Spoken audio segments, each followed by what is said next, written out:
नमस्कार, फिर एक बार मेरे YouTube चैनल को ट्यून करने के लिए बहुत दिल से धन्यवाद। मेरा नाम है अक्षय कुलकर्णी और आज मैं बहुत ज्यादा खुश हूँ क्योंकि आज बहुत स्पेशल गेस्ट हमारे साथ जुड़ चुके हैं। सबसे पहले आज के हमारे गेस्ट का वेलकम कर लेते हैं। सचिन पाटिल जी आज हमारे साथ जुड़ चुके हैं। इनको कोई स्पेशल इंट्रोडक्शन की जरूरत नहीं है। YouTube में इनके वीडियोस आते रहते हैं। सोशल एक्टिविस्ट है और सनातन के लिए, हिंदू धर्म के लिए बहुत अच्छा काम कर रहे हैं।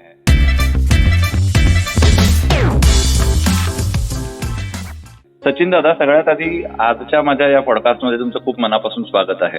धन्यवाद. जय सर. मला खरंच खूप जास्त आनंद होतोय. आज पहिल्यांदा तुम्ही माझ्या पॉडकास्ट वरती येत आहे. सो थोडासा एक्सायटेड आहे मी. पण विषय आपला जो आहे आता तो खूप गंभीर विषय आहे. त्यामुळे मी थेट मुद्द्याला हात घालतो.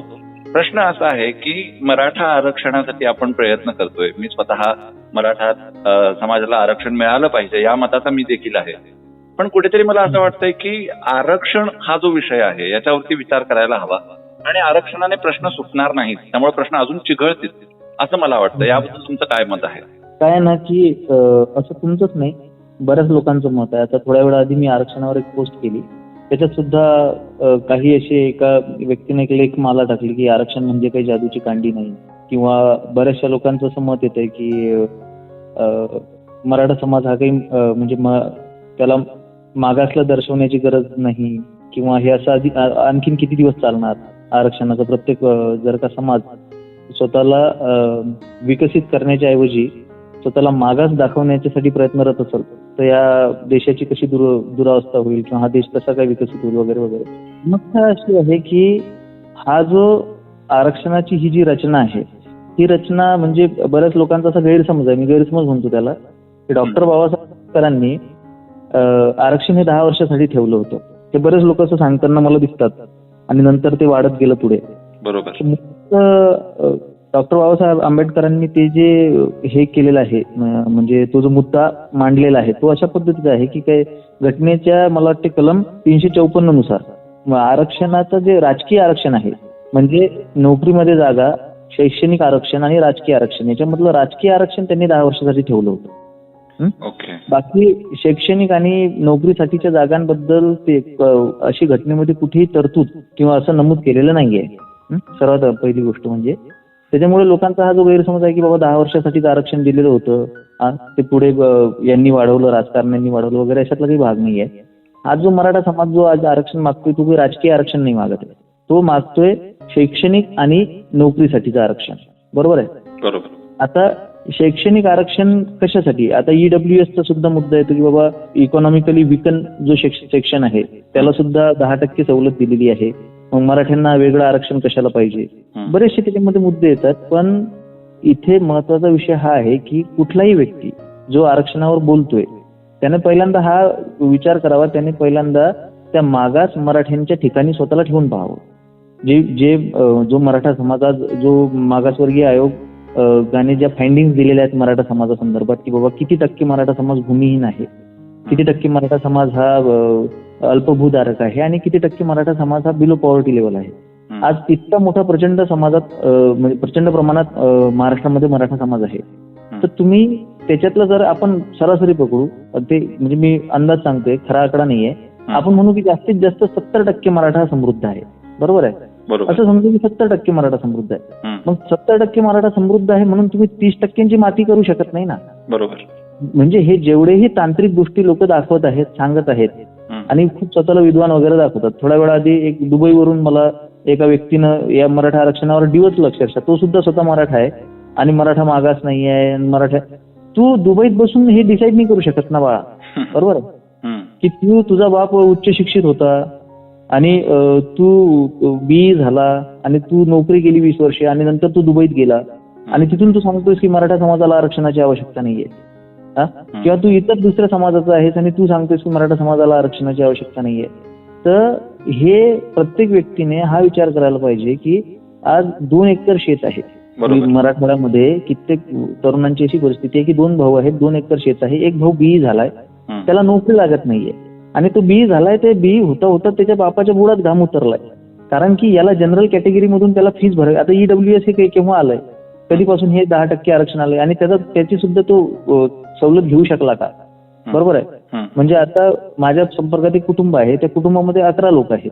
हा, ओके. 11 लोकांमध्ये कमावता व्यक्ती एक आहे, ज्याचं उत्पन्न आर्थिक म्हणजे वार्षिक उत्पन्न त्याचं 9.5 लाख 10 लाखाच्या वरती होतं. आता त्या EWS ची जी मर्यादा आहे ती 8 लाखाची आहे. त्याच्यामुळे तो पात्र नाही आहे याच्यासाठी, EWS साठी तो पात्र नाहीये. पण त्या 11 जणांपैकी 4 मुलं शिक्षण शिकत आहेत. त्या 4 जणांची फीस तो जनरल कॅटेगरी मधून भरतोय. त्यांना आत्महत्या करावी का? बरोबर आहे. हे जे डिस्क्रिमिनेशन होत आहे असं तुम्ही सांगताय, ह्याच्याबद्दल माझं अजिबातच दुमत नाहीये. डिस्क्रिमिनेशन होतंय, खूप जास्त अन्याय होतोय आणि खरोखर लोक आत्महत्या पण करतायत. शेतकरी समाज आत्महत्या करतोय. ही खूप गंभीर बाब आहे. पण मला असं म्हणायचं होतं की आज मराठा समाज जो आहे तो वैयक्तिक फक्त मराठा समाजासाठी आरक्षण पाहिजे असं म्हणतोय. मग आपण एकंदर आरक्षण ह्या प्रणालीवरती का भाष्य करू शकत नाही? आपण असं का म्हणू शकत नाही की फक्त आर्थिक निकषावरती आपण जे कोणी मग मराठा असतील, ब्राह्मण असतील किंवा इतर ओपन किंवा बॅकवर्ड लोक असतील की त्यांना आर्थिक दृष्ट्या किंवा त्यांना सामाजिक दृष्ट्या त्रास होतोय, त्यांना आरक्षणाची गरज आहे, तर त्यांना आरक्षण मिळालंच पाहिजे, अशा प्रकारची भूमिका का मांडली जात नाहीये? तर याला सगळ्यात महत्वाचं कारण असं की अशी मांडलेली नाहीये भूमिका, काही भाग नाही. विलासराव देशमुख यांनी फार वर्षापूर्वी ही भूमिका व्यासपीठावर मांडली होती की आता आर्थिक निकषांवर आरक्षण द्यावं. पण त्याच्या जे संविधानाचे अभ्यासक आहेत किंवा जे मराठा आरक्षण विरोधी आहेत त्यांचे जे आर्ग्युमेंट आहे जे की संविधानाला धरून आहे, ठीक आहे, ते मराठा आरक्षण विरोधी आहेत, पण ते काही खोटं बोलत नाहीत. उदाहरण द्यायचं झालं तर हरिनारके म्हणजे दिवंगत हरिनारके यांचं काय मत होतं, किंवा सुषमा अंधारे असतील किंवा अजूनही बरेचसे जे आरक्षणाला विरोध करतात, मराठा आरक्षण ऍडव्होकेट आहेत कोणतरी सदावर्ते, त्यांचं जे मत आहे ती एक संविधानिक तरतूदच अशी आहे की मुळात आरक्षण हा गरिबी हटावचा कार्यक्रम नाही. त्याच्यामुळे आर्थिक निकषांवर आरक्षणाचा विषयच येत नाही. म्हणजे आरक्षण हे दिलेलं होतं प्रतिनिधित्वासाठी, सामाजिक प्रतिनिधित्वासाठी आरक्षण दिलं गेलं होतं. आणि सामाजिक प्रतिनिधित्व मिळावं म्हणून नोकरी मिळावी, म्हणून शिक्षण मिळावं आणि म्हणून राजकीय आरक्षण मिळावं ही तरतूद ठेवलेली आहे. बरोबर. आता सामाजिक प्रतिनिधित्व मिळावं याचा अर्थ सामाजिक दृष्ट्या मागास असणे. बरोबर. जे सामाजिक दृष्ट्या मागास घटक आहेत त्यांना आरक्षण. तुम्ही काहीही केलं आणि कितीही आपटली तरी मराठ्यांना सामाजिक दृष्ट्या तुम्ही मागास दाखवू शकत नाही, कारण की तो नाहीये. म्हणजे विषय असा आहे की त्याच्या घरी म्हणजे खाण्याची सोय नसेल, तो घरातली भांडी कुंडी विकून जगत असेल तरी लोक त्याला अरे काय पाटील काय चाललंय असंच म्हणतील ना. बरोबर आहे. त्याच्यानं सामाजिक दृष्ट्या म्हणजे आज जी सामाजिक संपन्नता किंवा सामाजिक प्रतिनिधित्व किंवा जो प्रस्थापितपणा मराठा समाजाकडे होता तोच त्याला जीव घेणा ठरतोय. बरोबर. अगदी. म्हणजे मुळात ही जी रचना करण्यात आली ही 70 वर्ष जुनी रचना हे एक तर आपलं राजकीय मंडळी मान्य करायला तयार नाही. सगळ्यात मोठी समस्या कशी आहे की आज जो पक्ष सत्तेत आहे तो पक्ष आता किती राष्ट्रीय स्वयंसेवक संघाने कितीही म्हटलं बाबा आमचं कुठल्याही राजकीय पक्षासोबत कनेक्शन नाही, तर हे सगळ्या जगाला माहित आहे की कोणाचा कोणासोबत काय संपर्क आहे. आज जर का राष्ट्रीय स्वयंसेवक संघाचे अध्यक्ष मोहनजी भागवत जर का म्हणत असतील की बाबा आरक्षण ही व्यवस्था अजूनही 200 वर्ष राहिली पाहिजे, बरोबर आहे, आणि ह्या मताची हजारो लोक आज भाजपामध्ये आहेत. म्हणजे हजारो लोक अशी आहेत भाजपामध्ये सुद्धा जे म्हणजे आजचा शासक पक्ष आहे, बरोबर, त्या पक्षाचं सुद्धा असं मत आहे की बाबा आरक्षण ही व्यवस्था आम्ही मोडणार नाही, मोडूही देणार नाही, आणि हे वारंवार ते बोलून दाखवतात. मग आरक्षणाची व्यवस्था हे मोडणार नाही, मोडूही देणार नाही, आणि ते आरक्षण सामाजिक प्रतिनिधित्वासाठीचं आरक्षण आहे. ते जरी 70 वर्ष जुनी प्रणाली असली तरी ते पुढचे 700 वर्ष टिकवण्यासाठी हे कटिबद्ध आहेत.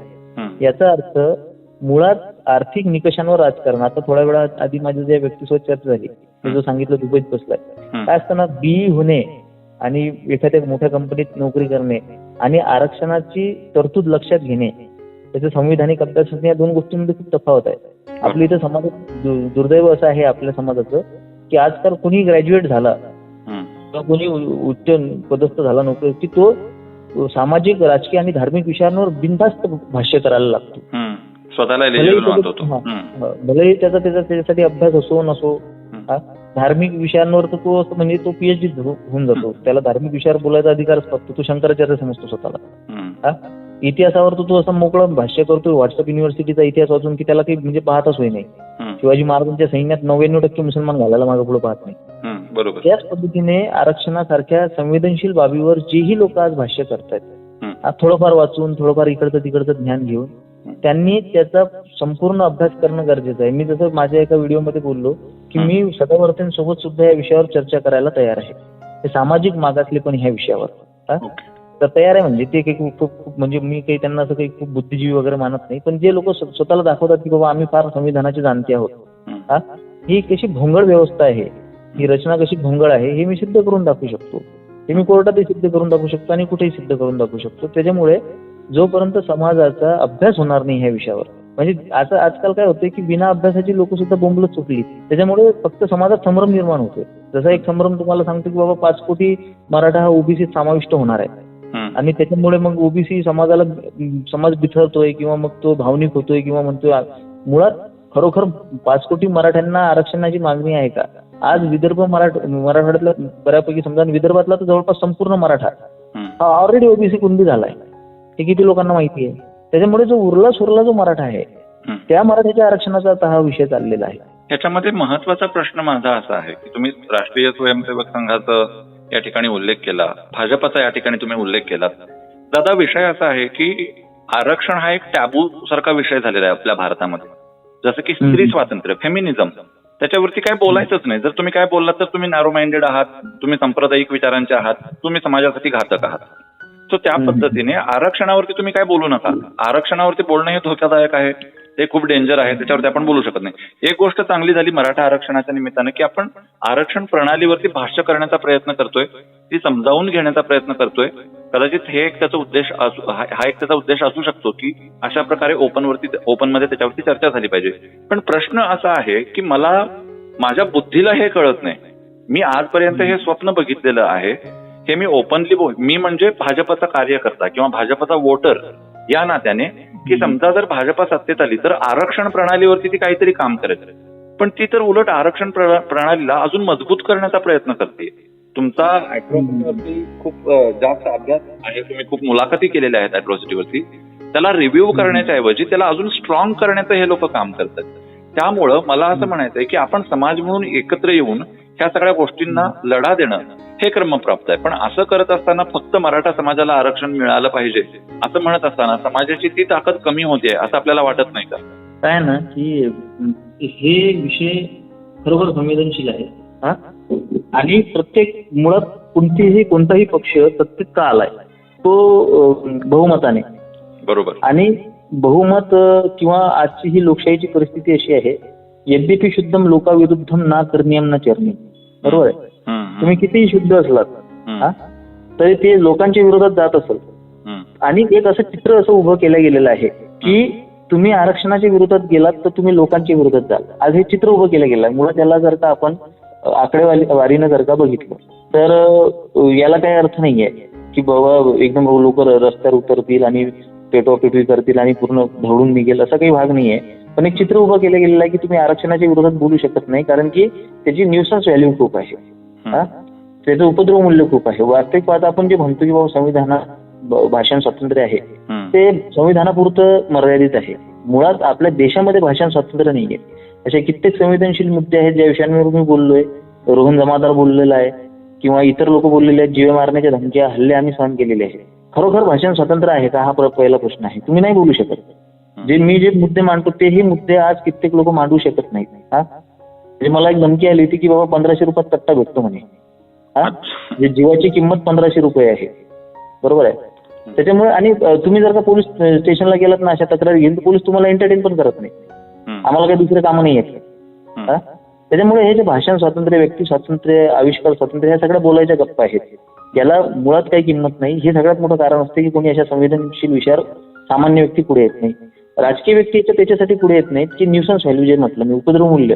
हा, उपद्रव मूल्य म्हणजे कसं की बाबा ललितांच्या न्यायालयाने, न्यायाधीश ललितांनी अॅट्रॉसिटीला शिथिल केलं होतं, रद्द केली होती, शिथिल केलं होतं. तर ते शिथिल केल्यामुळे काय झालंय की दलित समाज तथाकथित, मुळात काही सगळेच दलित अॅट्रॉसिटी टाकत फिरत नाहीत. हा, बरोबर. तर काही त्यातला समाज रस्त्यावर आला आणि त्यांनी जबरदस्त तोडफोड सुरू केली. त्यात काही लोक सुद्धा मेली. या गोष्टीवर कोणा कव्हरेज केलं नाही, काही कुठे काही मांडणी झाली नाही, अँब्युलन्स अडवण्यात आली, खूप साऱ्या त्यामध्ये गोष्टी झाल्या. तर कुठे दुकानं लुटली, तेव्हा ते 2 एप्रिलला ते खूप ते वादंग झाला तेव्हा. पण ते मीडियाने सुद्धा कव्हर केलं नाही, बरं, जसं पाहिजे तसं. इतर जर का कुठल्या जातीनं जर का अशी दंगल केली असती तर मीडियानं म्हणजे ते बिलकुल बांगड्या फोडून ते विधवा विलाप करायला तयार बसलेले होते. तर त्या जाब विचारायला सुद्धा बसले होते. तर त्या दंगलीमध्ये सरकार एवढं घाबरलं की हे 56 इंचाची छाती एकदम त्याच्यातली हवा निघून हे जे पाऊण इंचाचीच झाली आणि लगेच त्याच्यावर विधेयक आणून त्यांनी काय केलं, अॅट्रॉसिटी Strong. मागे घेतली, म्हणजे स्ट्रॉंग केली, अजूनही होती त्याच्यापेक्षा स्ट्रॉंग केली. तर आपण याच्यातून असं लक्षात घेतलं पाहिजे की हे दंडीशाही आहे, हे झुंडशाही आहे, हे लोकशाही नावाची आहे. तर जोपर्यंत निष्ठा लोकांमध्ये जागृत होणार नाही ना धर्माच्या प्रती किंवा अधिकारांच्या प्रती, धर्म आपण थोडासा बाजूला ठेवू, स्वतःच्या अधिकारांच्या प्रती, की बाबा ही रचना, ही व्यवस्था घातक आहे आणि आता आम्ही सुद्धा सरकारला त्यासाठी ताकदीनं पाठिंबा देऊ आणि रस्त्यावर उतरू. आणि सरकार जोपर्यंत तशी राजकीय इच्छाशक्ती दोन्हीकडे, यथा राजा तथा प्रजा, हे म्हणजे प्रजेच्या, म्हणजे ज्याला म्हणू आपण लोकांच्या इच्छेचा सुद्धा भाग आहे आणि राजकीय इच्छाशक्तीचा सुद्धा भाग आहे, दोन्ही दुबळे आहेत. दोन्हीपैकी त्याच्यावर कोणीच भाष्य करायला तयार नाही, कोणी करणार सुद्धा नाही आणि आपण ही अपेक्षा करू शकत नाही. आणि विशेष म्हणजे आरक्षणासारख्या मुद्द्याला खतपाणी घालण्याचं काम हे प्रस्थापितांकडून म्हणा किंवा जी लोक सत्तेत आहेत त्या लोकांकडूनच जास्त होते. लांगुल चालन ज्याला म्हणतो, जसं आपल्याला नेहमी सांगितलं होतं की काँग्रेस मुस्लिम लांगुल चालन करतो. काँग्रेसचं मुस्लिम लांगुल चालन एक वेळ ठीक होतो, पण आज आम्ही ज्यांना सत्तेत बसवलं ते सुद्धा हातवरची बाहेर काढून टाकतच आहेत ना. 5,300 कोटींची तरतूद केलेली आहे भाजपाने यावेळेस ना अल्पसंख्याक आयोग, वक्फ बोर्ड या सगळ्या गोष्टींसाठी. किती लोकांना माहिती आहे, आनंद रंगनाथांचं ट्विट होतं त्याच्यात 27 ऑक्टोबरला. तर त्याच्यामुळे हे जे आपण जे आपण फोडलेली आहे आतापर्यंत राष्ट्रवादी काँग्रेसवर, हे भाजप सुद्धा हेच करत आहे आणि हे तर लांगुल चालन 2 पावलं पुढे चालून करत आहे. ते फक्त दलित आहे, आपल्या मुस्लिम लांगुल चालन करायचे, हे तर तथाकथित अमकेवादी, धमकेवादी, वामपंथी आणि तथाकथित दलित जे स्वतःला म्हणून घेतात त्यांचं लांगुल चालन करण्यात मागे पुढे पाहत नाहीत. त्याच्यामुळे आपण ही अपेक्षा करणे की बाबा सरकारला आपण सत्तेत बसवलंय आणि ते या आरक्षणासारख्या संवेदनशील मुद्द्यावर काहीतरी तोडगा काढतील, तर ते तोडगा काढण्यासाठी नाही, ते सत्ता उपभोगण्यासाठी बसलेले आहेत आणि ही गोष्ट सामान्य लोकांना समजायला पाहिजे. जितक्या लवकर समजेल तितकं चांगलं. हाच खूप महत्वाचा मुद्दा आहे. आज मी आरक्षणाचा विषय घेऊन आपल्याशी चर्चा करतोय, त्याचं कारण काय आहे, तर समाज प्रबुद्ध झाला पाहिजे आणि जोपर्यंत आपण आरक्षण मागत राहू त्याचा सरळ सरळ हा अर्थ होईल ना की आपण अजून मागासवर्गीयच आहोत समाज म्हणून. समाजामध्ये ज्या कुप्रथा आहेत किंवा समाजामध्ये ज्या नको असलेल्या गोष्टी, सो कॉल्ड कुप्रथा असं म्हणूया आपण, त्यांना आपण इलिमिनेट करण्यासाठी आपण समाज म्हणून काय करतोय हे खूप महत्वाचं आहे. आता आपण काय भाजपाचे प्रवक्ते नाही, आपण भाजपा पक्षाशी आपला काही संबंध नाही, पण मला एक राजकीय अभ्यासक म्हणून तुम्हाला हा प्रश्न विचारायचा आहे की आपण भाजपाकडून अपेक्षा ठेवल्या होत्या. आपल्याला अपेक्षा होते की काँग्रेस हे करू शकणार नाही, भाजपा हे करू शकेल. आरक्षण हा असा विषय आहे की काँग्रेस कधीच त्याला हात लावणार नाही, पण भाजपा नक्की काहीतरी करेल. पण तुम्ही सांगितल्याप्रमाणे लांगून चालन इतकं वाढलेलं आहे की प्रधानमंत्र्यांच्या इतिहासामध्ये हे आपले पहिले पंतप्रधान आहेत की ज्यांनी चर्चला व्हिजिट केलं. म्हणजे ह्या लोकांना नेमकं काय स्वतःला सिद्ध करायचं आहे, का लोकांच्या इतकं आहारी जायचं आहे, या प्रश्नाचं माझ्याकडे उत्तर नाही. पण आता मी हतबल झालोय, एक वोटर म्हणून मी हतबल झालोय, समाज सुधारक, समाजामध्ये सुधारणा आली पाहिजे यासाठी प्रयत्न करणारा माणूस म्हणून मी हतबल झालोय. मला राजकीय काय म्हणतात आशावादच दिसत नाहीये. कारण भाजप जर अशा पद्धतीने वागत असेल, ते मध्यंतरी वाक्य फेमस झालं होतं बघा, सोनम गुप्ता बेवफा आहे, अचानकपणे की आता भाजपा बेवफा, ह्या गोष्टीवरती मी विश्वास कसा ठेवू आणि ह्या गोष्टीला एक वोटर म्हणून, एक समाजाचा एक घटक म्हणून मी कशा पद्धतीने घेऊ आणि ह्या गोष्टीला मी टॅकल कसं करू, हा माझा प्रश्न आहे. तसा मुळात काय झालंय की भाजप सत्तेत आली आणि त्याने सत्तेत आल्यानंतर भाजपाने सर्वात आधी जर का काही केलं असतं तर ते गुलाम बनवायला सुरुवात केली. म्हणजे भाजपापर्यंत आपण एखादी गोष्ट पोहोचवायची आहे, म्हणजे जसं मी एकदा एका मोठ्या व्यक्तीकडच्या समोर बोललो, ती व्यक्ती फार चिडली, म्हणजे आज ते आदरस्थान आहे बऱ्याच लोक आपल्या सगळ्यांचं, अशी एक मोठी व्यक्ती समोर बसलेली होती. त्यांना नाव सांगितलं तर बरं होईल थोडं. नाही, कसं आहे होतं की फार आदरणीय, मी पण स्वतः खूप आदर करते त्यांचा, एका गोष्टीमुळे लोक जज करायला लागतात. तर विषय असा झाला की ते समोर बसलेले होते आणि मी त्यांना कुमार विश्वासची एक लाईन सांगितली की कुमार विश्वास म्हणतात की बाबा काँग्रेस हे कॅन्सर आहे, ओके, आप हे एड्स आहे आणि भाजपा म्हणजे डायबिटीज. तो भाजपा को दौडाना पडेल, तुम्हाला त्याच्या मागे लागून कामं करून घ्यावी लागतील. तर ते चिडले, नाही भाजप आहे तर आपण आहो वगैरे वगैरे येत्या. तर हे जी मानसिकता की एक इतकं हिंदुनिष्ठ व्यक्ती, इतकं प्रखर हिंदुनिष्ठ व्यक्ती, इतकं धर्मनिष्ठ व्यक्ती सुद्धा भाजपाच्या इतकं प्रेमात आहे. वास्तविकता त्यांना सगळं माहिती आहे, त्यांनी पार म्हणजे फडणवीसांच्या विरोधात पत्रक काढलेली आहे. पण ही जी मानसिकता आहे आपल्या सगळ्या सामान्य व्यक्तींची सरसगट, की हिंदुत्व म्हणजे भाजपा, की भाजपाला काही बोलूच नका. आता मी नावं सांगून घेऊन बोलतो की मध्यंतरी एक घटना अशी घडली की अजमेर शरीफला चादर पाठवली. चादर पाठवल्यामुळे आमचे आजचे इतिहासाचे भीष्माचार्य जे लिव्हिंग लेजंड आहेत ते म्हणजे गजानन भास्कर मेहेंदळे, मेंदळे सर फार व्यथित झाले. कारण की मेंदळकरांना शेवटी ते इतिहासकार आहेत. बरोबर. तर त्याची खडानखडा माहिती असलेली व्यक्ती आहे. तर त्यांनी एक त्याच्यावर पोस्ट लिहिली. म्हणजे पोस्टने त्यांनी एक हे लिहिलं, वाक्य लिहिलं की म्हणजे मोदी आहे म्हणून हिंदुत्व नाही, तर हिंदुत्व आहे म्हणून मोदी आहे. आणि ते सर्वांनी मग ते हे केली, शेअर केली. तर त्यामध्ये शेअर करणाऱ्यांमध्ये त्यांचे भाचे होते सत्यन वेलणकर, मी होतो, आणि सच्चिदानंद शेवडे आणि शेफालीताई वैद्य, अशी मोठी मोठी नावं त्याच्यामध्ये होती. पण थोड्या वेळानं काय झालं ना की आमच्या पोस्ट तशाच राहिल्या, सत्यन वेलणकरची, माझी, पण बाकीच्यांच्या पोस्ट डिलीट झाल्या शेफाली वैद्यांची पण. आणि त्यांनी त्याच्यात स्पष्टीकरण दिलं की बाबा मला संपूर्ण विषय माहित नव्हता वगैरे. आता समस्या तुमच्या इथे लक्षात आली आहे सर, हे खूप महत्त्वाचं. ही व्यक्तिपूजा जी आहे किंवा प्रेशर जे क्रिएट केलं जातं IT सेल कडून भाजपाच्या, तर आपण ह्या गोष्टी समजल्या पाहिजेत की ही रचना चुकीची आहे. जर तुम्ही विरोध दर्शवणार नाही तर मोदींना सुद्धा पुढे सांगायला काही असलं पाहिजे ना की माझी लोक नाराज होतात म्हणून मी हे गोष्टी करणार नाही म्हणून. यांचं असं म्हणणं आहे की सरसकट फडणवीस असो, मोदी असो किंवा कुणीही असो, त्याने केलेली प्रत्येक गोष्ट तुम्हाला मान्यच करावी लागेल, कारण की तो मास्टर स्ट्रोक आहे. अरे भाऊ, तो मास्टर स्ट्रोक आहे, आम्हाला माहिती आहे, पण आम्हाला आमचा विरोध करू दे ना.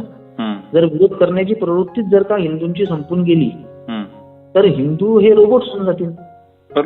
मग त्यांना तुम्ही विवेक जागवण्याचा जो प्रयत्न करताय हिंदूंमध्ये, की हिंदूंमध्ये विवेक जागृत झाला पाहिजे, तुम्हाला हिंदूंमध्ये विवेक जागृत करायचा आहे की हिंदूंना रोबोट्स करायचं आहे? दुसरं मी तुम्हाला एक उदाहरण देतो की बाबा सुनीलजी देवधरे खूप मोठं नाव आहे, तर पुण्यातून तिकीट मागत आहेत ते. त्यांनी तिकडे आपल्या नॉर्थ ईस्ट मध्ये खूप काम केलं, आपल्याला सगळ्यांना माहिती आहे. सुनीलजी देवधरांनी आता अलीकडे हे केलं, त्यांच्या जो पुतण्या होता त्याच्या मुलीचं का पुतण्याचं लग्न होतं, ते तो विषय नाही आहे. विषय हा आहे की त्या लग्नामध्ये जे पांडित्य केलं, जे ब्रह्मकर्म किंवा ज्याला कर्मकांड आपण म्हणतो किंवा पौरोहित्य, ते पौरोहित्य जे केलं ते केलं एका महिलेने, आणि ती महिला ज्ञान प्रबोधिनीची आहे. आता मुळात मग त्याच्या समर्थनार्थ सुद्धा बरेच लोक आले की बाबा महिलांनी पौरोहित्य करण्यात काय अडचण आहे. मग मी त्यांना प्रश्न विचारला की बाबा मग जे आलिया भट्टने म्हटलं होतं कन्यादान ही कन्यामान, तिने ही जे कन्यादान ही कन्सेप्ट बदलवण्याचा प्रयत्न केला तेव्हा तुम्हीच लोक होतात ना की बाबा आमच्या हिंदू धर्माच्या तुम्ही ज्या प्रथा पद्धती किंवा अय्यप्पा स्वामीला कोर्ट कोण आहे डिसाईड करणार की महिलांनी प्रवेश घ्यावा की नाही, बरोबर आहे?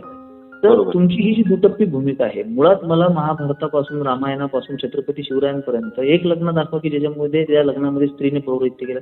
तुम्हाला ह्या का नवीन चाली आणायचे आहे? तुम्हाला हे नवीन म्हणजे सगळं बदलायचं आहे, तर मग जो धर्माचे मौलिक तत्व आहे त्यांचं काय होणार? प्रत्येकच जर का असं स्वतःच्या मनाने, मला शास्त्रात प्रमाण लागतील ना त्याला. प्रोटोकॉल नावाचा एक प्रकार असतो ना की समजा जर का एखाद्या याच्या सुधांशु त्रिवेदी, प्रदीप दादा रावत, सुनीलजी देवधर असे व्यासपीठावर बसलेले आहेत, आणि सचिन पाटील तिथे खुर्ची टाकून बसला, अरे पाटील तुम्ही आगंतुक का, तुम्हाला आमंत्रण नाही, तुम्हाला कळतं का की प्रोटोकॉल आहेत का नाही? अरे मी हिंदू आहे, माझा तो अधिकार आहे, असं म्हणून चालणार नाही ना. बरोबर आहे. त्याच पद्धतीने धर्माचे काही प्रोटोकॉल आहेत ना की कोणी काय करावं. चातुर्वर्णम मया सृष्टा गुणकर्म विभागशा, गुण आणि कर्मानुसार ज्याची विभागणी झालेली आहे त्यानुसार प्रत्येकाने आपापलं कर्तव्य करावं, तोच धर्म आहे. तुम्ही जर स्वतःला फेमिनिस्ट दाखवण्यासाठी किंवा मध्यंतरी जे आपले यांचं स्टेटमेंट होतं मोहनजी भागवतांचं की बाबा समलैंगिकता ही हिंदू धर्मातच आहे, आणि त्यांनी सख्या भावांनाच समलैंगिक दाखवलं हंसाने दिव्यांना. तर हे जे तुमचं आधुनिकीकरणाकडची जी धाव आहे ती इतरांनी घेतली तर प्रॉब्लेम आहे. मिटकरी बोलला की तुमच्या पोटात दुखतं, मग त्याला आम्ही सुद्धा विरोध करतो. वामपंथी बोलले तर तुमच्या पोटात दुखतं. आणि जेव्हा तुम्ही अशा पद्धतीने धर्माच्या संदर्भात हे काही जे ढिंगाणे घालता त्याला आम्ही स्वीकारावं, त्याला आम्ही म्हणजे वैचारिक स्वातंत्र्य, विवेक वगैरे म्हणावं, ही जी तुमची अपेक्षा आहे. म्हणजे जो संघाने स्वतःचा एक स्वतंत्र धर्म निर्माण केलेला आहे, करेक्ट, त्याच्यावर आपण काय बोलावं? जो खूप उदास आहे, जो खूप भसाड आहे. आणि त्या विद्युतीकरणातून हे मराठा आरक्षणासारखे जे प्रश्न आहेत ते अजूनही हे कठीण करत जाते. म्हणजे मुळात न्याय काय आहे, नीतीला धरून काय आहे, ही गोष्ट न पाहता लोकांना काय मान्य आहे. म्हणजे जे जगद्गुरु तुकोबारांनी म्हटलेलं आहे की सत्य असत्य मन केले ग्वाही, नाही मानियले बहुमता. बहुमत काय आहे याच्याकडे लक्ष नसतं, जे सत्य आहे मी त्याच्याकडे लक्ष देईल. पण दुर्दैवानं लोकशाहीमध्ये सत्यापेक्षा बहुमताला जास्त महत्व असतं. आणि हे बहुमत जोपासण्यासाठी उद्या चालून जर का देशामध्ये बलात्कारी लोकांची संख्या जास्त झाली आणि त्यांनी एक संघटन बनवलं तर आमचे मोहनजी भागवत म्हणतील की बलात्कार सुद्धा आमच्या धर्मशास्त्राचा एक भाग आहे. आणि त्याच्यामुळे त्यांची मतं आम्हाला भेटली पाहिजेत, म्हणून बलात्कार सुद्धा कसं शास्त्रसंमत आहे ते सुद्धा दाखवायला आम्ही मागे पुढे पाहणार नाही. हा खूप महत्वाचा मुद्दा सांगितला. लोकांनी याच्यावरती हसून न नेता ह्याला खूप सिरियसली घेतलं पाहिजे. हे अजिबात एक्झॅज्युरेशन किंवा अतिशयोक्ती नाही आहे. मोहन भागवत त्या स्तराला जाऊ शकतात. महाभारत कालापासून आपण कशा प्रकारे अत्याचार करतोय, त्यामुळे अजून 200 वर्ष आरक्षण राहिलं तर त्याच्यामध्ये काय गैर आहे, अशा प्रकारचं. म्हणजे एकीकडे सचिन पाटील सारखी लोक, अक्षय कुलकर्णी सारखी लोक आयुष्य व्यस्त आहेत, रिस्क घेत आहेत ते हे समजावून सांगण्यासाठी. आणि एका स्टेटमेंटचा किती विपर्यास किंवा किती नकारात्मक परिणाम या सगळ्या चळवळीवरती होईल या गोष्टीचं भान या लोकांना नसावं ही माझी सगळ्यात जास्त तळमळ आहे. आणि त्यासाठी मला तुम्हाला विनंती करायची आहे दादा, की आपल्याकडे एक समीकरण झालेलं आहे की नेहरू म्हणजे विकास, नेहरूंनी विकास केला, काँग्रेसनी विकास केला. आणि ज्या वेळेला आपल्याला सत्य समजलं त्यावेळेला खूप उशीर झाला होता. त्याच पद्धतीने हिंदुत्व म्हणजे संघ, हिंदुत्व म्हणजे भाजपा आणि राष्ट्रनिष्ठा म्हणजे भाजपा, राष्ट्रनिष्ठा म्हणजे संघ, अशा प्रकारचं एक चुकीचं समीकरण झालेलं आहे. एक जो लेफ्ट लिबरल संघ आहे त्याच प्रकारचं एक वेगळं व्हर्जन हे RSS आणि बीजेपीने निर्माण केलेलं आहे. आणि दुर्दैवाने हे लोकांना माहिती नाही आहे. आजही लोकांना सगळ्यात जास्त त्रास ह्या गोष्टीचा होतो की अक्षय कुलकर्णी भाजपला क्रिटिसाइज का करतो, का करू नये. जर माझ्या समाजासाठी ते लोक चांगली नसतील, माझ्या धर्मासाठी ते लोक चांगली नसतील तर मी त्याच्यासाठी क्रिटिसाइज पण करू नये का. आणि जर मी क्रिटिसाइज केलं तर मग मी नॅरो माइंडेड आहे, मी देशद्रोही आहे, अशा प्रकारे. आणि ह्या नॅरेशनला जर आपल्याला खंडित करायचं असेल तर संघाने काय, आणि तुमच्याकडे खूप कंटेंट आहे ह्या विषयावरती, तुम्ही खूप छान पद्धतीने एक्सप्लेन करू शकता. त्यामुळे आज आपण मराठा आरक्षणाबद्दल बोलतोय. त्यामुळे मी आता आपल्याला एक विनंती करतो की याच्यानंतरचा आपला जो पॉडकास्ट राहणार आहे त्याच्यामध्ये संघ आणि भाजपा कशा प्रकारे हिंदू विरोधी आहे, राष्ट्र विरोधी आहे हे समजावून सांगण्याचा आपण प्रयत्न करूया. मी परत एकदा माझ्या मूळ मुद्द्याकडे येतो.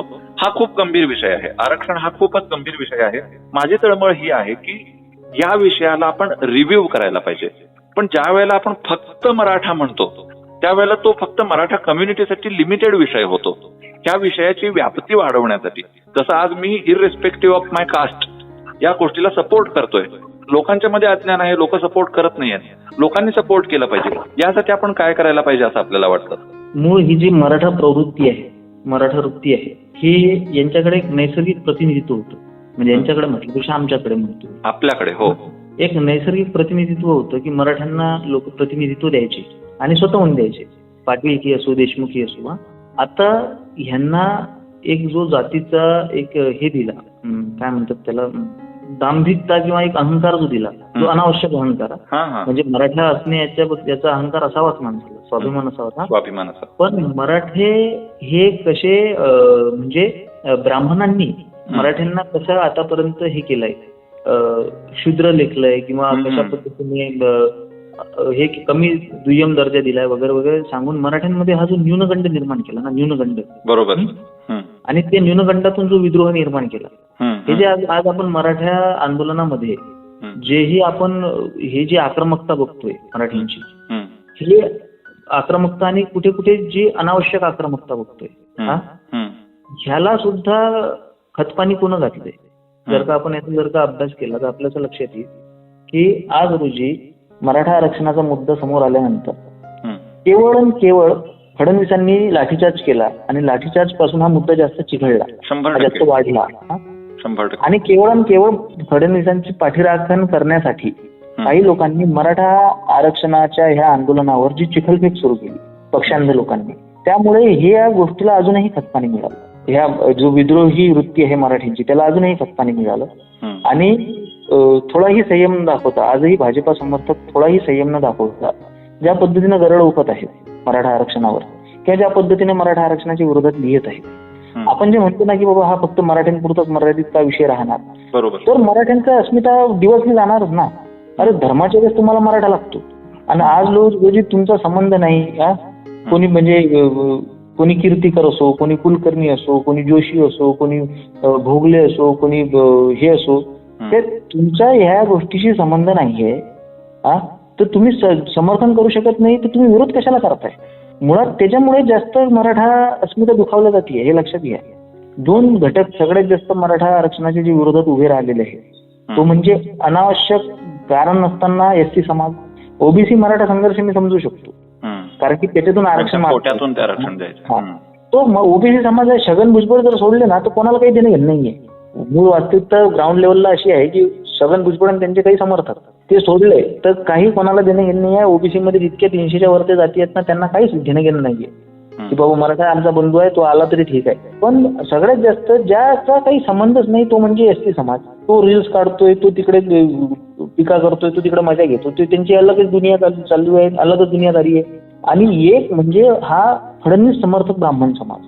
तर ह्याच्यामुळे काय होतं की चहू बाजूने मराठा अस्मिता दिवसल्या जाते. आपण ज्याला म्हणतो की बाबा आपल्याला आरक्षणाच्या संरचनेवर घाव घालायचा आहे ते इतकं सोपं नाहीये. कारण की ज्या मानसिकतेने ह्या जातीवाद पेरलाय ती जी बारामतीची मानसिकता आहे. आज जर का मी याच्यावर व्हिडिओ केलेला आहे, याच्यात जर का आपण मागं गेलो तर आपल्याला असं लक्षात येईल की त्या मानसिकतेला सुद्धा खतपाणी भाजपानंच घातलंय. म्हणजे जसं मी सांगतो नेहमी की बाबा जेव्हा मराठा सेवा संघाची स्थापना झाली तेव्हा मराठा सेवा संघाची स्थापना झाल्यानंतर जे मराठा सेवा संघाचे संस्थापक होते पुरुषोत्तम खेडेकर यांच्या ज्या पत्नी होत्या त्या भाजपामधून 3 टर्म आमदार होत्या. ठीक आहे, एकदा तिकीट दिलं, दुसऱ्यांदा पण दिलं, तिसऱ्यांदा पण दिलं. म्हणजे मराठा सेवा संघाला वाढण्यासाठी जे राजकीय भांडवल होतं, जे राजकीय पाठबळ होतं ते भाजपाने दिलं. तुम्ही कशाला तिकीट दिलं वारंवार एवढं गलिच्छ ब्राह्मणांच्या विरोधात? तेव्हा तुम्हाला आठवलं नाही का की ब्राह्मण असतं, तेव्हा तुम्हाला आठवली नाही का? बरोबर आहे. दुसरी विषय म्हणजे की 2017 मध्ये भांडारकर इन्स्टिट्यूशनवर हल्ला करणाऱ्यांना तुम्ही निर्दोष सोडलं. तुमच्या याच्यात आराराबांनी त्यांना जेरीत आणलं होतं. बरोबर. आणि तुमच्या कारकिर्दीमध्ये तुम्ही त्यांना निर्दोष सोडलं आणि त्याच वर्षी तुम्ही मराठा सेवा संघाच्या व्यासपीठावर जाऊन बसला शिव्या खायला गडकरींसोबत, फडणवीस साहेब. तेव्हा तुमची ब्राह्मण अस्मिता कुठे गेली होती? बरोबर आहे. आणि तुम्ही म्हणताय की आज तुम्ही ज्या लोकांना निर्दोष सिद्ध केलंय तुमच्या कारकिर्दीमध्ये आणि कोर्टाने काय शेरा दिला की अपूर्ण पुराव्यांच्या अभावी यांना निर्दोष, म्हणजे तुम्ही त्यांना पुरावे सुद्धा प्रोव्हाइड करू शकले नाही. माझ्याकडे एक पुस्तक आहे आता सध्या समोर पडलेलं आहे, त्याच्यामध्ये ते जबाबदारी घेतात स्वतः. त्या पुस्तकाचं नाव संभाजी ब्रिगेड वास्तव आणि भूमिका, भांडारकर कारवाई नंतरचे प्रतिक्रियात्मक लेख. या एका पुस्तकाच्या आधारे तुम्ही आतमध्ये घालू शकता हो त्यांना. त्याच्यामध्ये ती जबाबदारी घेतायत स्वतः पोरं, आम्ही फोडले नाही. आणि तरी सुद्धा तुम्ही 2017 मध्ये पुरेसे पुरावे तुम्ही न्यायालयात, म्हणजे याचा अर्थ तुमची हे झाली, मांडवली झाली ना तुमची.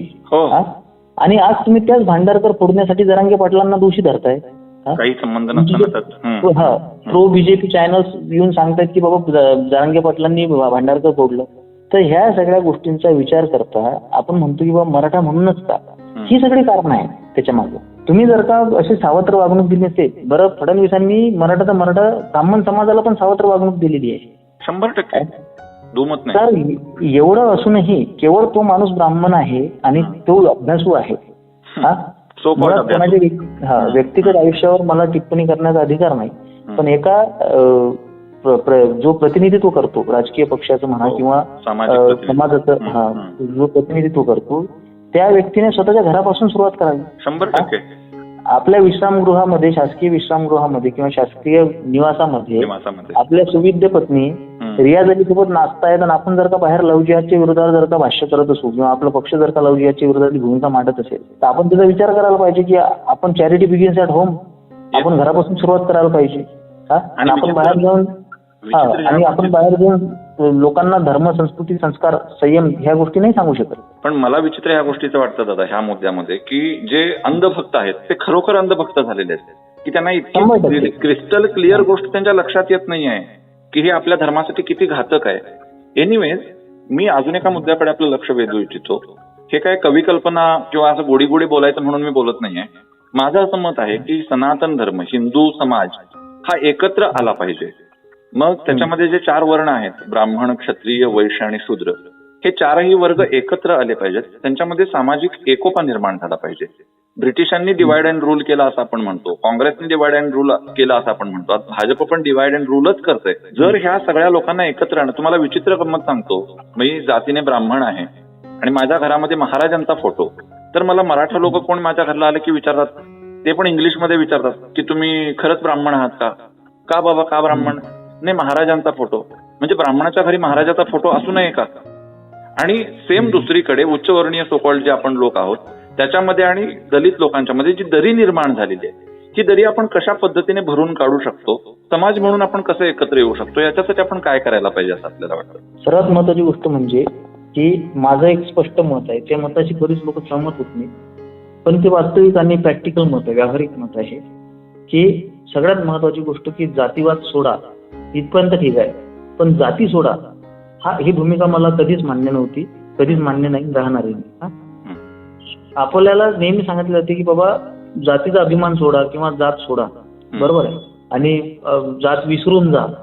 खूप आज प्रो भाजपा लीडर्स किंवा प्रो भाजपा धर्म मार्तंड की तो जातीवाद सोडून द्या. जातीवाद नसला पाहिजे, पण जातीयता जी आहे की बाबा एखाद्या, मी नेहमी म्हणतो की एखाद्या मातंगाने का त्याचा मातंग असल्याचा अभिमान सोडावा. अगदी. एखाद्या महाराने का त्याचा हिंदू महार असल्याचा हे अभिमान सोडावा, त्यांना अभिमानानं का सांगू नये. किंवा मराठीने त्याचा अभिमान का सोडावा. तो कुलाचार आहे ना त्याचा, तो परंपरागत त्याच्यासोबत आलेला आहे ना. तुम्हाला जर का हे जातीवाद मिटवायचा आहे आणि एकत्र जर का समाजाला आणायचं आहे, तर तुम्हाला त्याच्या विविधतेसोबत, त्याच्या अस्तित्वासोबत त्याचा स्वीकार करावा लागतो, बरोबर आहे. तुम्हाला स्त्री पुरुष समानता म्हणजे दोघांचे, तुम्हाला लिंग नाही बदलता येणार. स्त्री पुरुष समानता म्हणजे कशी स्त्री पुरुष समानता येणार की दोघांनाही समान वागणूक आणि नैसर्गिक प्राकृतिक समान वागणूक. प्राकृतिक हा शब्द मी याच्यासाठी वापरतोय की जसं मी म्हटलं पौरोहित्याच्या बाबतीत, स्त्रियांनी पौरोहित्य म्हणजे उद्या चालून जर का पुरुषांनी आग्रह केला की मला माझ्या बायकोचा परकर नेसायचा आहे, किंवा स्त्रियांनी आग्रह केला की बाबा आम्हाला पुरुषांच्या मुतारीत जायचंय, किंवा आता हेच आमचे देवधरांचे जर का त्यांच्या पुतण्याने आग्रह केला की बाबा नाही आता मला मुलं जन्माला घालायची, तर ही प्राकृतिक दृष्ट्या व्यावहारिक दृष्ट्या ही गोष्ट ही योग्य नाहीये ना. म्हणजे योग्य म्हणजे असंभव गोष्ट आहे. त्याच पद्धतीने मराठ्याने मातंगाचा महाराचा सन्मान करावा आणि महारांनी मराठ्यांचा सन्मान करावा, याच्यासाठी त्यांनी जाती सोडण्याची आवश्यकता नाहीये, अजिबात नाही. तुम्ही त्याच्या जातीचा अभिमान बाळगा. म्हणजे मला एक अनुभव आहे की मिलिंद भाऊ एकबोटे जे आहेत ते जेव्हा त्यांना सांगतो कोणी, कधी समजा असं जात सांगत नाही कोणी, पण एखादं सांगतो की बाबा हे त्याला ते वडर वस्तीत काम करतात, हे वडरच असं, अरे वा वा छान छान, म्हणजे एकदम अभिमानाने त्याला जवळ घेतो. म्हणजे ही जी बाब असते की बाबा तू लढवय्या जमातीतून आलेला आहे, तू रामोशी आहेस, अरे वा रामोशी आहेस तू, छान छान, उमाजी नाईक वा ते लढाऊ वृत्ती तुझ्या, का त्यांना सांगू नाही मी रामोशी आहे म्हणून. तर हे जे मानसिकता आहे ना, तुम्हाला जर का जाती भेद मिटवायचा आहे, जातीवाद मिटवायचा आहे, तर तुम्हाला ते मिटवण्यासाठी पहिले त्याची जात मान्य करावी लागेल. एक्झॅक्टली. की तो त्या जातीचा आहे आणि तो त्याच्या कुलाचारासहित, तो त्या जातीच्या नियमांच्या बंधनांच्या सहित तुमच्यासोबत आलेला आहे. तुम्ही हे जे म्हणताय की मी एक 150 शहाण्यांचा गट आहे आपल्या याच्यात, संघाशीच निगडीत आहे तो, एकाने त्याच्यात माझं स्वतःचं नाव सांगताना भारतीय सांगितलं आणि मी माझी जात लावत नाही, किंवा तो आपल्या त्या याच्यातला चला हवाई उद्या का कुठला तो हे महाराष्ट्राची हास्य जत्रा मधला तो स्वतःचा आडनाव लपवतो तो, आणि ते अभिमानाने सांगतो नंतर की बाबा मला आडनाव सांगितल्याने प्रॉब्लेम. अरे कुठं होतो आडनाव सांगितल्यानं प्रॉब्लेम, कुठला तू कोणाला मूर्ख बनवतोय, तो याचं कांबळे आडनाव लपवायचा तू. अरे तुझ्या आधी अशी कित्येक लोक येऊन गेले रे की बाबा ज्यांनी, आता आनंद शिंदेना डोक्यावर घेतलं नाही का लोकांनी, प्रल्हाद शिंदेना डोक्यावर घेतलं नाही का लोकांनी, काय मूर्खपणा. तू तुझ्यात जर का टॅलेंट असेल तर तुला लोक डोक्यावर घेतील. रिंकू राजगुरू असो किंवा नागराज मंजुळे असो, अशा लोकांना सुद्धा डोक्यावर घेतलंय ना लोकांनी. तुला का जात लपवायचं कारण पडलं बाबा. तर ह्या ज्या खोट्या गोष्टी समाजात पेरल्या जातात ह्या लोकांकडून, उगाच जाती विद्वेष पेरला जातो. जाती भेद मिटवायचा आहे आणि सगळ्यांना एकत्र आणायचं आहे, तर त्याला एक सगळ्यात महत्वाचं जे तत्व आहे ते म्हणजे धर्म. तुम्ही लोकांमधलं हे मिटवा ते मिटवा, मिटवण्यापेक्षा पेरणे ही गोष्ट चांगली असते, पसरवणे ही गोष्ट चांगली असते. बरोबर. मला एक गोष्ट अजिबात आवडत नाही की लव जिहादला काउंटर करायला मुलींना कुराण शिकवा. मी म्हणतो काही शिकवा आणि त्याच्यातून द्वेष निर्माण करा, अरे देखो हे बदमाश होते झाले, याच्यापेक्षा माझा धर्म किती चांगला आहे, तुम्ही ज्ञानेश्वरी शिकवा का सांगत नाही लोकांना. किती छान. म्हणजे काही संपवा, काही मिटवा, यापेक्षा काहीतरी पेरा, काहीतरी पवित्र ते कुळ पावन तो देश, जेथे हरीचे दास जन्म घेती, वैष्णव चांभार धन्य त्याची माता. हे जे जगद्गुरु तुकोबारायांनी सांगितलेलं आहे, किंवा कबीर लतीफ मोमीन मुसलमान सेना नावी जाणं विष्णुदास, हे जगद्गुरु तुकोबारायांनी जे विविधतेत एकता मांडलेली आहे की बाबा ते कोणीही का असेना, अभक्त ब्राह्मण जोडो त्याचे तोंड काय त्याची रांड प्रसविली. हे जे जगद्गुरु तुकोबारांनी सांगितलेलं आहे की बाबा ज्या घरामध्ये हरी पूजा होते, जिथे हरीचे दास आहेत, विष्णुमय जग वैष्णवांचा धर्म भेदाभेद ब्रह्मांकडे, तुम्ही या एका सूत्रावर लोकांना जोडू शकता ना. करेक्ट. मग तुम्हाला काय गरज आहे मुसलमान बदमाशा सांगायची, किंवा काय गरज आहे तुम्ही जाती सोडा सांगायची. दोन्ही अप्रोच अत्यंत चुकीचे आहेत. जिथे द्वेष आहे तिथे धर्म नाही.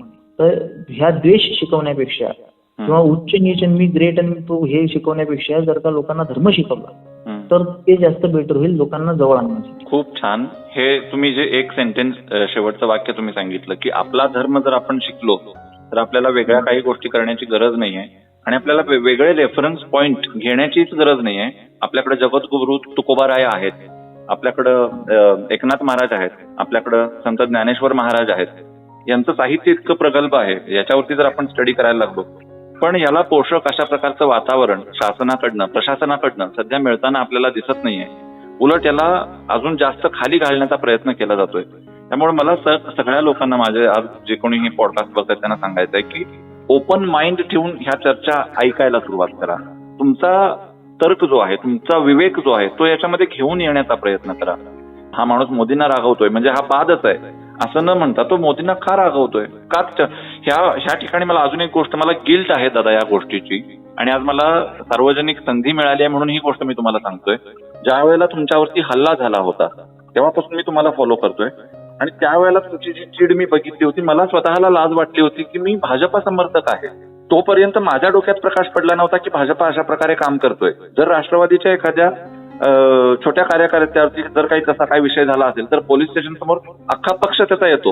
आणि आपल्यामध्ये ही संघटना नाही, आपण संघटना निर्माण करत नाही, जी लोक काम करतात त्याच्या पाठीशी आपण राहत नाही. अक्षरशः मला लाज वाटली होती या गोष्टीची. आणि तुम्ही हे सगळं सहन करून पुढे जाताय की अप्रियता. आता मोदींना हे कळत नसेल अशातला अजिबात भाग नाहीये, मोदींना हे नक्कीच कळत असेल. पण मोदींना ते अप्रिय होणे मंजूर नाहीये. जसं गांधीजींना मंजूर नव्हतं, गांधीजींना सगळ्यांचा नेता व्हायचं होतं, मोदींना सगळ्यांचा नेता व्हायचा आहे. तसं सचिन पाटील पण आहेत, अक्षय कुलकर्णी पण आहे, यांना पण कळतंय की आपण अप्रिय बोलतोय, असं बोलल्यामुळे आपलं नुकसान होणार आहे. आणि असं माहिती असताना देखील आपण बोलतोय, तर का बोलतोय ह्या गोष्टीचा विचार सर्वसामान्य लोकांनी केला पाहिजे असं मला वाटतं. आपण खूप बिझी असता आणि आपल्या खूप व्यस्त या बिझी शेड्यूल मधनं आपण वेळ दिला त्याबद्दल मी आपला खूप मनापासून आभारी आहे. शेवटचा प्रश्न मी तुम्हाला असा विचारेन की जाता जाता समाजाला तुम्ही काय सांगाल? समाज म्हणून समाजामधल्या ज्या गोष्टी आहेत, जे न्यूनगंड आहेत, जे प्रॉब्लेम्स आहेत, ज्या चुकीच्या गोष्टी आहेत त्या काढून टाकण्यासाठी समाजाने काय केलं पाहिजे असं आपल्याला वाटतं? जसं मी बोललो तुम्हाला मगाशी की अव्यावहारिक मला बोललेलं आवडत नाही. काही लोक काहीतरी म्हणजे उगाच काहीतरी तांत्रिक वगैरे बोलतात, खूप काहीतरी स्वतःची विद्वत्ता प्रकट करत असतात लोक. म्हणजे लोकांना काय हवं याच्याविषयी मी किती विद्वान आहे हे दाखवण्यात जास्त रस आहे लोकांना. पण आता मी एक अव्यवहारिक गोष्ट बोलतो की जी बहुतांशी लोकांना पटणार नाही. मला जर का कोणी विचारलं की बाबा तुम्ही मला काय सांगाल, मला बरेच जण विचारतात. अलीकडे मला एक ते कृषी विद्यालयातून मला एक फोन आला होता एका मुलाचा, सेकंड इयरला होता आणि त्याला त्याच्या कार्यामुळे त्याला धमकी वगैरे आली आणि त्यानं मला एक प्रश्न विचारला की दादा तुम्हाला भीती नाही वाटत किंवा तुम्ही काय करता, किंवा तुम्ही हा जो प्रश्न विचारला किंवा समाजाला काय संदेश द्याल, किंवा मला कुठल्याही प्रश्नाचं माझ्याकडे एकच उत्तर आहे आणि जे आजच्या लोकांसाठी अव्यावहारिक आहे किंवा ते हास्यास्पद असू शकते काही लोकांसाठी, ते म्हणजे की ईश्वराचे चिंतन, रामनाम. अगदी अगदी मुळात ह्या गोष्टीवर कोणी बोलणार नाही, कारण की आज सत्ता ज्यांच्या हातात आहे, हिंदुत्वाच्या नावाखाली जे बसलेली आहेत ती बहुतांशी लोक नास्तिक आहेत. बहुतांशी लोक नास्तिक आहेत. मी बऱ्याच लोकांना खूप जवळून ओळखतो. बरोबर. त्यांचा जो धर्म आहे तो दिखाव्याचा आहे. म्हणजे आता हरिपाठामध्ये तसे हरिपाठामध्ये कित्येक प्रमाण आलेले आहेत आणि गाथा ज्ञानेश्वरीमध्ये तर हजारो प्रमाण आहेत की योग याग विधी येणे नव्हे सिद्धी वायाची उपाधी दंभ धर्म. तुम्ही आज या कलियुगामध्ये तुम्हाला काहीही करायचं असेल तर तुम्हाला त्याची सुरुवात किंवा त्याचा अंत किंवा त्याचं ते जेही करायचं ते रामनामासोबतच करावं लागतं. आज रावणाचा आदर्श आमच्या डोळ्यापुढे का आला समाजाशी? कारण की आम्ही रामनाम घेणंच बंद केलंय. वेगवेगळी हजारो रंगबिरंगी अभिवादन आली, जातीनुसार अभिवादन आली, लोकांनी राम म्हणणं बंद केलं. मुळात आध्यात्मिक दृष्ट्याच नव्हे तर सामाजिक दृष्ट्या, राजकीय दृष्ट्या सुद्धा जिथे राम नाही तिथे राम नाही. करेक्ट. जो राम का नाही वो किसी काम का नाही. जो राम निघून जातोय ना आमच्या समाजातला, हा फक्त केवळ याच्यामुळे निघून जातोय की आमच्या तोंडातून, आमच्या मुखातून पहाटे मनी राम चिंतित जावा पुढे वैकरी नाम नित्य स्मरावा, ही जी मानसिकता होती, उठल्याबरोबर राम नाम घ्यायचंय किंवा जे सतत रामनाम घेत राहायचंय, तर ही जी वृत्ती होती आमच्या लोकांची ती इतकी नाहीशी झालेली आहे की माझा एक मित्र नुकतंच लग्न झालंय, त्याला राम म्हणायची सवय, रामकृष्ण हरी म्हणायची सवय, तर त्याची बायको म्हणते काय ते म्हाताऱ्यासारखं नेहमी रामकृष्ण, चांगलं वाटत नाही. ही वृत्ती कुठून आलेली आहे? बर्माला त्याची पोरगी आहे ती, तिच्या बापाला म्हणताना पाहिलंच नाही ना रामकृष्ण हरी, किंवा म्हाताऱ्यांना म्हणताना पाहिलं, तरुणांना नाही पाहिलंय ना म्हणताना. ह्या जो संस्कृतीचा लोप पावतोय ना आमच्या समाजातून, हे ज्या गोष्टी होत आहेत, कारण की आम्ही आमचा रामच विसरलो. तर जेव्हा आमचा राम आम्हाला आठवेल, म्हणजे आज मला इतकं आश्चर्य वाटते की सगळ्यांनी ना, म्हणजे सध्या आपल्या मुलांची स्वतःची नावं, आता ते ज्याचा व्यक्तिगत निर्णय असतो, हा कुठला तरी अंशच असतो. बरं, त्यांना अंश पण म्हणता येत नाही इथं, ते अंश म्हणतो ना, अमक्यांचा अंश, धमक्याचा अंश. अरे अंश कशाला, अख्खा घे ना, बरोबर आहे. आज कोणाचं तरी पुराचं नाव आपण हरी बघतो का, कुणाचं तरी नारायण बघतो का, कोणाचं राम बघतो का? अजयमेळाचा दृष्टांत वारंवार दिला जातो की मरताना त्याने फक्त नारायण उपचार केला तर तो मोक्षाला गेला. जो समाज स्वतःची नावं विसरलाय, आज जो काहीतरी वेगळं, नवऱ्याचं नाव थोडंसं, बायकोचं नाव थोडंसं, प्रत्येकाला काहीतरी वेगळं करायचं आहे ना, की म्हणजे धोत्रावर सेटिंग करायची आहे, काहीतरी वेगळं प्रत्येकाला दाखवायचं.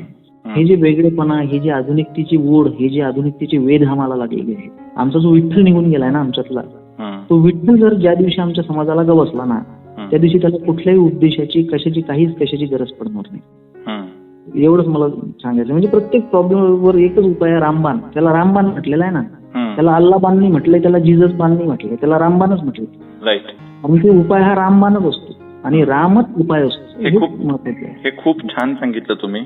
त्यामुळे मी सगळ्यांना खूप मनापासून विनंती करतो. माझ्या पॉडकास्टमध्ये मी वारंवार ही गोष्ट मांडत असतो की जे माझे पॉडकास्ट असतात ते मनोरंजन किंवा आपल्याला बरं वाटतंय म्हणून कोणीही बघू नये. जर तुम्हाला त्यातनं काही शिकायचं असेल तर बघा, नाही तर तुमचा वेळ वाया नको, माझी एनर्जी पण वाया नको. सोनारे फुंके नळी इकडून तिकडे वाहे वारे असं अजिबात होता कामा नये. त्यामुळं जेन्युइनली आपण, आणि याच्यामध्ये अप्रासंगिक असं काहीच नाहीये, इट्स अ फॅक्ट. जर तुम्हाला स्वतःला सिद्ध करायचं असेल, जर तुम्हाला तुमचं भौतिक आयुष्य जरी घडवायचं असेल, लौकिक अर्थाने जरी तुम्हाला पुढे जायचं असेल, तरी हे रामनाम खूप महत्वाचं आहे. या रामनामाचा आधार लोकांनी घेतला पाहिजे. जप आपल्या डेली रुटीनचा भाग झाला पाहिजे. त्रिकाल संध्या वगैरे अशा गोष्टींमध्ये आपण इन्व्हॉल्व्ह झालो पाहिजेत, आणि तरच आपण समाज घडवू शकतो. नाहीतर ह्या फक्त पोकळ गप्पा होतील. मी माझ्या मनाच्या समजुतीसाठी सचिन दादांशी बोलतोय, सचिन दादा मला समाधान करण्यासाठी ते मला काहीतरी सांगतायत, इथपर्यंत हे मर्यादित राहील. ते जर तसं राहू नये असं आपल्याला वाटत असेल तर आपल्याला प्रत्यक्ष कृती करणं खूप गरजेचं आहे. एनिवेज, दादा मी एक रेडिओचा माणूस आहे, रेडिओ जॉकी मी राहिलेलो आहे, आरजे. त्यामुळे थोडंसं माझे पॉडकास्ट लाईट पण असतात, फार जास्त सिरियस नसतात. त्यामुळे मी एक शेवटचा प्रश्न असा विचारतोय, माझ्याशी आज गप्पा मारून तुम्हाला कसं वाटलं? तुमची प्रतिक्रिया काय आहे आजच्या आपल्या पॉडकास्ट? नाही, खूप चांगलं वाटलं. काय होतंय की प्रश्नोत्तर ही अशी गोष्ट असते ना, त्याच्यामध्ये तुम्ही ते बोलता जे तुमच्या व्याख्यानामध्ये किंवा म्हणजे संवादामध्ये तुम्ही ते बोलू शकता. हा संवाद आहे आपला. संवादामध्ये तुम्ही ते बोलू शकता जे मुद्दे तुमचे बहुधा तुमच्या भाषणामध्ये किंवा व्याख्यानामध्ये सुचून जातात. कारण की संवादामध्ये समोरच्या मनात काय प्रश्न पडलाय याचं आपण समाधान, म्हणजे श्रोत्याच्या मनातल्या प्रश्नाचं समाधान तिथं होत असतं. बरोबर आहे. त्याच्यामुळे संवाद हा भाषणापेक्षा आणि व्याख्यानापेक्षा कधीही उत्तम. हे पॉडकास्ट ही जी नवीन संकल्पना आलेली आहे ती अतिशय उत्तम संकल्पना आहे. तशी मुलाखत जशी असायची, समजा जुन्या याच्यात दूरदर्शनवर वगैरे मुलाखती घ्यायच्या, तर आणि त्यातल्या त्यात तुमचा अनुभव सुद्धा आहे, तुमची विचारण्याची पद्धत सुद्धा त्या तशीच आहे, जी म्हणजे आयडियल जी असायला पाहिजे, जशी आदर्श पद्धत असायला पाहिजे तशी आहे.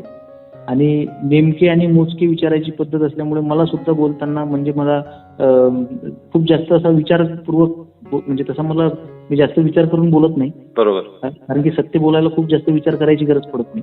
तर तरी पण मला बोलायला, उत्तर द्यायला पण खूप सहज आणि चांगलं वाटलं मला उत्तर देताना सुद्धा.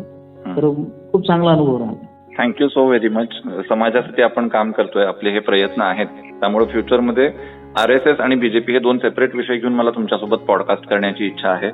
त्यासाठी आपण मला वेळ द्यावा ही विनंती करत असताना आज मी तुमचा निरोप घेतोय. पण आज आमच्या या गप्पा तुम्हाला सगळ्यांना कशा वाटल्या ते कमेंट बॉक्समध्ये सांगायला अजिबात विसरू नका. सबस्क्राईब करायला अजिबात. सचिन दादा प्लीज एकदा तुम्ही सांगाल का माझ्या चॅनलला सबस्क्राईब करायला? कदाचित तुम्ही सांगितल्यावरती हे लोक ऐकतील. नक्की नक्की नक्की. अक्षयजींच्या पॉडकास्टला, त्यांच्या चॅनलला नक्की सगळ्यांनी सबस्क्राईब करा. पण आज गरज आहे प्रसिद्धीची, आज गरज आहे लोकांपर्यंत पोहोचण्याची, आणि हे विषय, हा विचार जास्तीत जास्त लोकांपर्यंत पोहोचला पाहिजे. याच्यासाठी प्रत्येकाने स्वतःची जबाबदारी म्हणून हे अशा यांनाच नव्हे तर अशा पद्धतीच्या प्रत्येक चॅनलला सबस्क्राईब करून ते ऐकणं गरजेचं आहे. त्याने स्वतःची ज्ञानवृद्धी आणि बऱ्याचशा कन्सेप्ट क्लिअर होतील. तर ही माझी विनंती आहे सगळ्यांना. Thank you so very much. फिर आऊंगा मैं आपसे मुलाकात करने के लिए। तब तक थोड़ा ख्याल रखिए खुद का, उनका भी ख्याल रखिए जिनसे आप मोहब्बत करते हैं। Love you all. Vande Mataram. जय हिंद एंड नमस्कार।